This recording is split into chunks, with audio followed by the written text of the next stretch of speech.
बंगाल दूसरा कश्मीर बनता जा रहा है।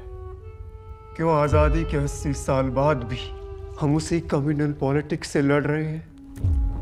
হ্যালো গাইস, এক্সপ্লোরেশনে আপনাদের সবাইকে স্বাগত। পরিচালক বিবেক অগ্নিহোত্রী মানেই নতুন কিছু। সম্প্রতি তার দ্য বেঙ্গল ফাইল মুভিটির টিজার পাবলিশ করা হয়েছে, যেটা ইতিমধ্যেই সোশ্যাল মিডিয়ায় উত্তেজনার সৃষ্টি করেছে। টিজারটি শুরু থেকেই একটি থ্রিলার টোন সৃষ্টি করে। ক্যামেরার কাজ, ব্যাকগ্রাউন্ড মিউজিক আর ডায়লগ সব মিলিয়ে মনে করিয়ে দেয় তার আগের movie the Kashmir file. Vivek অগ্নিহোত্রীর মুভি মানেই বিতর্কিত স্টাইল। টিজারে আমরা শুনি কিছু রহস্যজনক ডায়লগ। सकता हूँ बंगाल दूसरा कश्मीर बनता जा रहा है।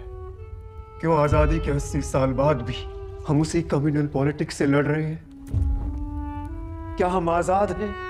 কিছু পুরনো ডকুমেন্ট আর রাজনৈতিক ষড়যন্ত্রের ইঙ্গিত। এই মুভিটি সম্ভবত পশ্চিমবঙ্গের কোনো ঐতিহাসিক বিতর্কিত ঘটনার উপর নির্মিত, যদিও অফিসিয়ালি কিছু বলা হয়নি। তো যাই হোক, মূল চরিত্রে কে কে থাকছেন তা এখনো পুরোপুরি ক্লিয়ার নয়। তবে সংক্ষিপ্ত ঝলকে দেখা গিয়েছে মিঠুন চক্রবর্তী, শাশ্বত চ্যাটার্জি, পল্লবী ঘোষ, অনুপম খের, পাল্লাবী যোশী, পুনেত ইশার, নামাশি চক্রবর্তী। এদের শক্তিশালী পারফরমেন্স এটাই বোঝাচ্ছে একাধিক স্তরে গল্পটা এগোবে। ইতিহাস, রাজনীতি এবং মানবিক ট্র্যাজেডি নিয়ে বিবেক অগ্নিহোত্রী বরাবরই এমন কিছু বেছে নেন যা নিয়ে বিতর্ক হয়, আলোচনা হয়।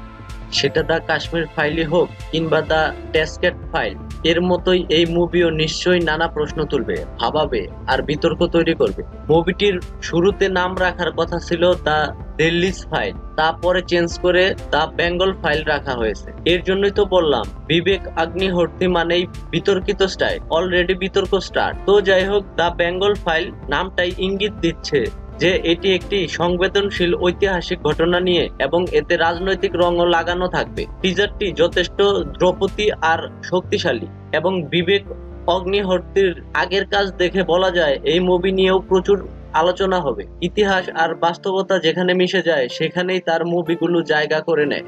তো আপনাদের কি মনে হয় এই টিজার দেখে দ্য বেঙ্গল ফাইল কি আরেকটি দাগ কাটবে বিবেক অগ্নিহোত্রীর ক্যারিয়ারে? আপনার মতামত অবশ্যই কমেন্টে জানাতে ভুলবেন না। ভিডিওটি ভালো লাগলে লাইক করুন। আর হ্যাঁ, এমন biography and movie related update পেতে আমার চ্যানেলকে সাবস্ক্রাইব করে পাশেই থাকুন। ধন্যবাদ।